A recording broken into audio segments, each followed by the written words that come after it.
अपहत्तारम् अपदाम् अपहत्तारं धातारं सर्वसम्पदां लोकाभिरामं श्रीरामं भूयो भूयो నమామ్యం. మనం ఇప్పుడు వ్యాసుడికి మరియు మీనరాశికి సంబంధాన్ని మనం తెలుసుకుందాం. వ్యాసుడు జన్మవృత్తాంతం అందరికీ తెలిసిందే. ఇక్కడ ఇది దేని ఆధారంగా అంటే, ఒకసారి ద్వారకా తిరుమల ఎక్కిరాల కృష్ణమాచార్య స్వామి వారు వచ్చారు. వస్తే వారిని అందరూ కూడా పలకరిస్తున్నారు. వారికి చొక్కా దొరుకుతున్నారు, మరియు ఒకటే బొట్టు పెట్టుకున్నారు. ఇష్టం వాళ్ళందరూ కూడా ఆయన్ని ఆదరించి మాట్లాడుతున్నారు. అంటే ఎందుకలా అంటే, ఆయన మహానుభావులు గొప్ప రీసెర్చ్ చేసి ఇతర దేశాలు అన్నీ తిరిగి అక్కడ ఉండేటువంటి ఇంగ్లీష్ పుస్తకాలని, జ్యోతిష్యాలని పరిశీలన చేశారు. వారు చెప్పినటువంటి ఉపన్యాసంలో ఒక భాగం ఇది ఇప్పుడు చెప్తున్నాం. శ్రీమన్నారాయణుడు మనకి అవతారమెత్తి వేదములను కాపాడారు. వేద విజ్ఞానం రక్షించి సమస్త లోకాలని కాపాడింది.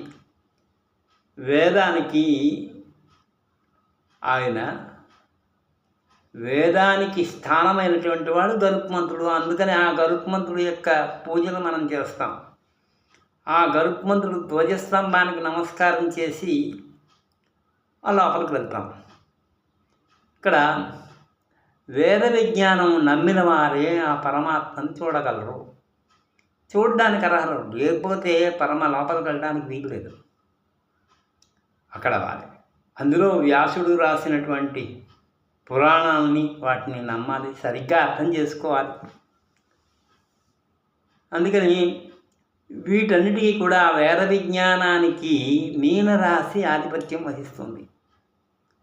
ఇక్కడ మత్స్య నిర్మాణ రహస్యం, అదే అంటే మీనరాశికి వ్యాసుడికి సంబంధాన్ని కదా మనం తెలుసుకుంటున్నాం.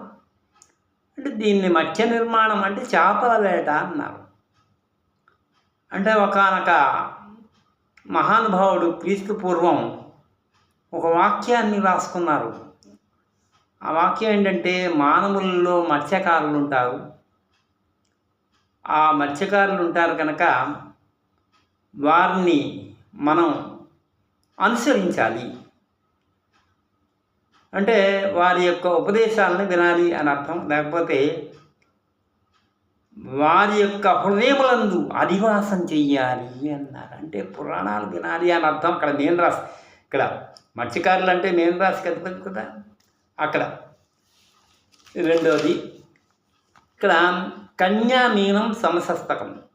ఇక్కడ కన్యా మీనం సమసప్తకం అయింది. అంటే ఏంటి? కన్య ఉంటుంది, మీనం అంటే ఇక్కడ నుంచి కన్య నుంచి లెక్క పెడితే 7 అవుతుంది, మీనం నుంచి లెక్క పెడితే కన్య 7 అవుతుంది, సమసప్తకం. కనుక ఇక్కడ దశమాధిపతి అంటే ఎవరి యొక్క లగ్నం నుంచి దశమాధిపతి ఎవరైతే ఉంటారో వారు మీనంలో కానీ, ధనస్సులో కానీ, కన్యలో కానీ ఉంటే వేద సంబంధం ఉంటుంది, దేవాలయ సంబంధం ఉంటుంది, శాస్త్ర సంబంధాలే ఉంటాయి. వేద విద్య అంటే శాస్త్రములు మానవుడు జగద్రక్షకుడు. ఈ వేద విద్య తెలిసినటువంటి వాడు ధర్మంని గ్రహించి ధర్మదేవత వారికి దివ్య అనుగ్రహ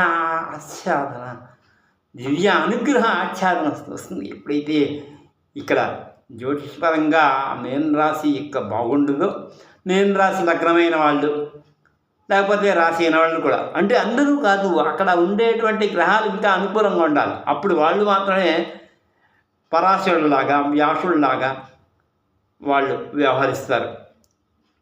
కనుక మీనరాశి అంటే భగవంతుణ్ణి చేరేటువంటి ఉపాయాన్ని చెప్తుంది.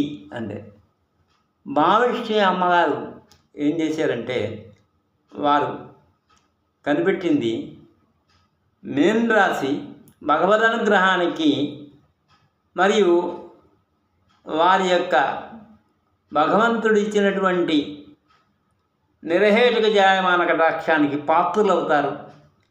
అని వారు ఇతర దేశస్తులు అన్నారు. అగస్టస్ అనేటువంటి జంతు శాస్త్రవేత్త ఏంటన్నారంటే, మొట్టమొదటి ఒక పెద్ద మత్స్యం చేప అవతరించింది. ఆ చేప అవతరించడం వల్ల అప్పుడు మనుషుల యొక్క సృష్టి అప్పటి నుంచి ప్రారంభమైంది. అంటే వేదాన్ని ఉద్ధరించారు కదా మరి మత్స్యావతార ఎత్తి. అక్కడ మానవ సృష్టి పురోగమిస్తుంది అప్పటి నుంచి. ప్రళయం కూడా నియమం యొక్క అధీనమే. ప్రళయం అంటే ప్రళయం వచ్చినప్పుడు జలం అంతా పడిపోతుంది కదా. ఇక్కడ జలరాశులు ఏమున్నాయి? కర్కాటక, వృశ్చిక, మీనరాశులు. ఇవి ఆధ్యాత్మికమైన రాశులు. ఇవి కూడా కర్కాటక రాశి కూడా మోక్ష రాశే. కానీ కర్కాటకం ఉప్పు నీరు, అలాగే వృశ్చికం బురద నీరు, మీనం స్వచ్ఛమైన నీరు. మీనం గురించి ఆఖరిని చెప్తాను. ఇంకా ఈ రహస్యం ఉంది. ఇక్కడ మనని ఎలా రక్షిస్తుందంటే, ఇక్కడ మనకి ఉపదేశిస్తూ ఉంటారు కదా పెద్దలు. ఆ పెద్దలు ఏ విధంగా ఉంటారంటే కటాక్షాన్ని పొందారు. ఎలాగా? భగవత్ కటాక్షాన్ని పొందారు. ఆ భగవత్ కటాక్షాన్ని పొందిన వారికి ఎలా వచ్చింది అంటే, ఇప్పుడు వారు అన్నారు మీనాక్షి అన్నారు, కొంతమంది అన్నారు రంగనాయకి అన్నారు, కొంతమంది ఆ మాత జగన్మాత అన్నారు.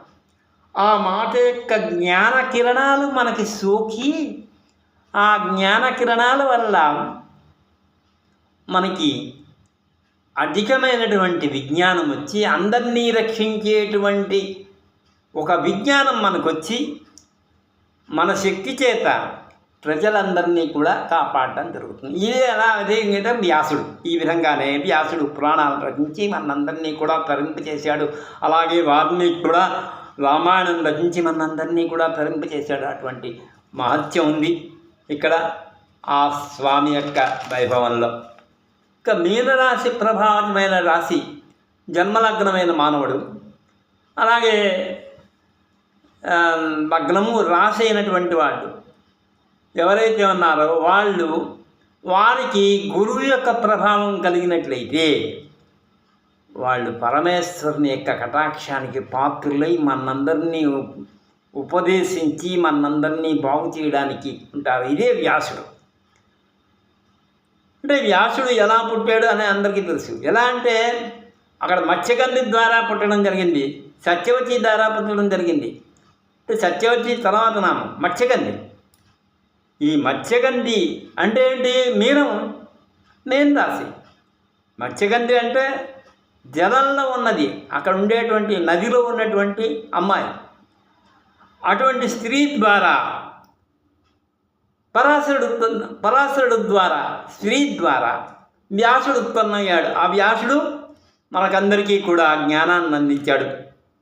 కనుక అటువంటి జ్ఞాన సంపద కలిగినటువంటి ఆ వ్యాసుడికి మనం అందరూ కూడా రుణపడి ఉన్నాం. మహాత్ముల యొక్క అనుగ్రహ దృష్టి వల్ల దివ్యానుగ్రహం పొందగలరు. ఎలాగా అని చెప్తున్నారు. లార్వా అనే చేప ఉంది సముద్రంలో. ఆ సముద్రంలో లార్వా అనే చేప ఉండడం వల్ల అక్కడ తన కండ్లతో పొది పిల్లలను చేస్తుంది లార్వా అనే చేప. ఇలా చేయడం వల్ల అంటే ఆ చేప చేయగలదు కదా. అలాగే మనకి మహాత్ముల యొక్క అంటే ఇప్పుడు జీవన స్వామి పెద్దలు వారి యొక్క దృష్టి పడితే చాలు ఒకసారి. అందుకని ఇప్పుడు వెంకటేశ్వర స్వామికి చూస్తూ ఉంటారు అందరూ కూడా. వెంకటేశ్వర స్వామి మనం చూడడం కాదు, ఆ వెంకటేశ్వర స్వామి దృష్టి మన మీద పడాలి. అలాగే అందుకనే దర్శనం చేస్తూ ఉంటారు. అలాగే మహానుభావులు ఒకసారి దర్శనం చేసేస్తూ ఉంటారు. వాళ్ళతో మాట్లాడక్కర్లా, ఒకసారి దర్శనం చేస్తూ ఉంటారు. దర్శనం చేసే అనుగ్రహ దృష్టి వల్ల మనకి దివ్యమైనటువంటి అనుగ్రహం కలుగుతుంది. ఇది యథార్థం. ఇక్కడ ఇది ఎలా ఉందంటే ఉపరిచల వశు ఉన్నాడు. అక్కడ కూడా ఆ వసు తిరుగుతూ ఉంటాడు ఆయన విమానంలో.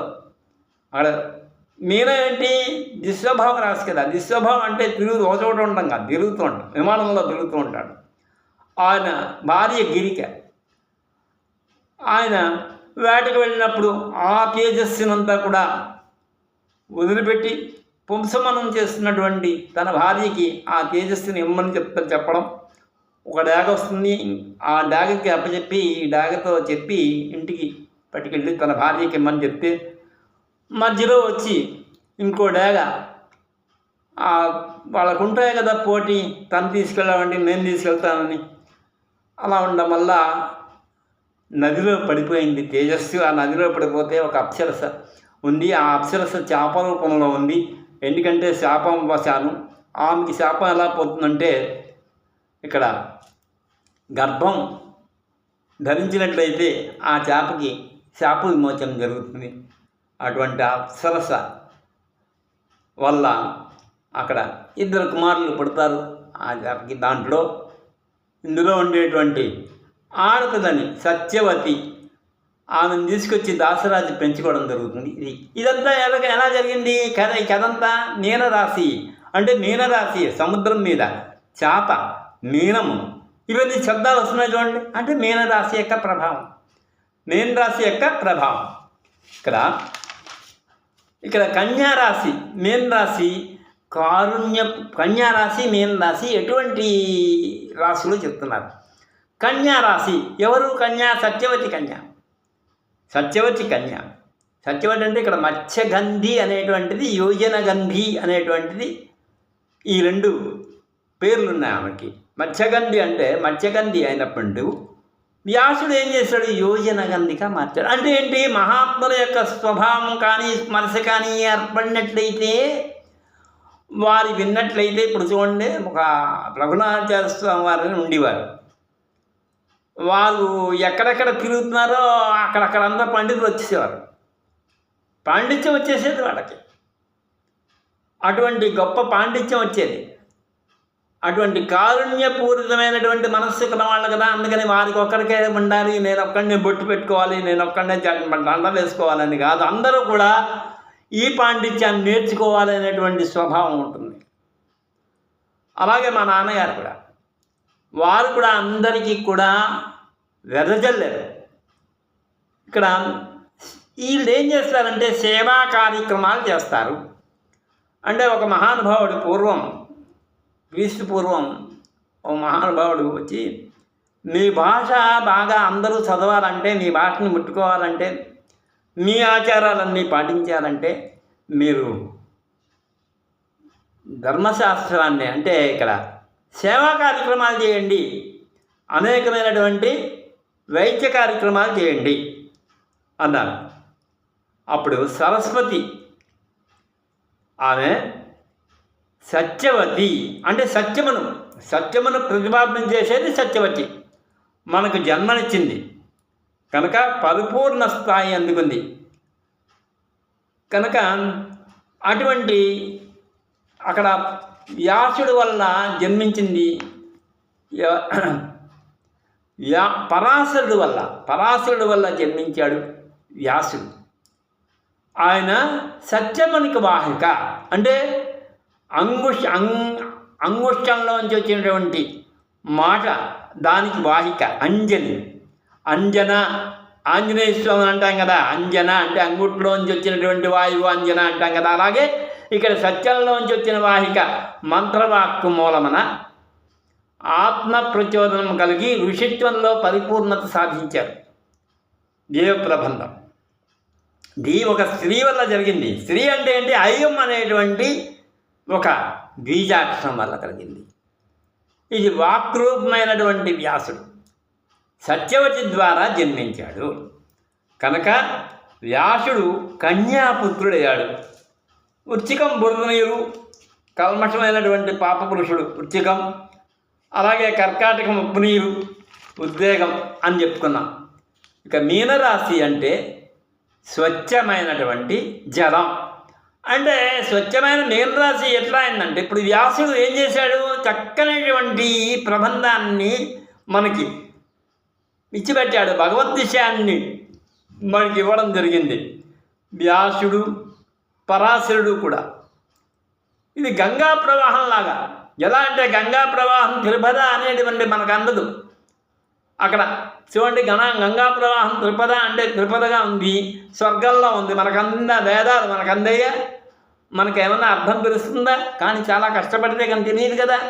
అలాగే ఏంటంటే భూమి మీదకి వచ్చి మందాకిని రూపంలో ఉన్నటువంటి పరాశరుడు వ్యాసుడు కూడా మందాకిని రూపంలో మనకి ఏం చదివినా కూడా అర్థం తెలుసుకునేటట్టు మనకి జరిగింది. పాతాళంలో దీన్ని భోగవతి అంటారు. జగన్మాత కన్యారాశికి చెందింది కనుక ఆ కన్య మనకి సత్యవతి రూపంలో పరాశరుణ్ణిచ్చింది.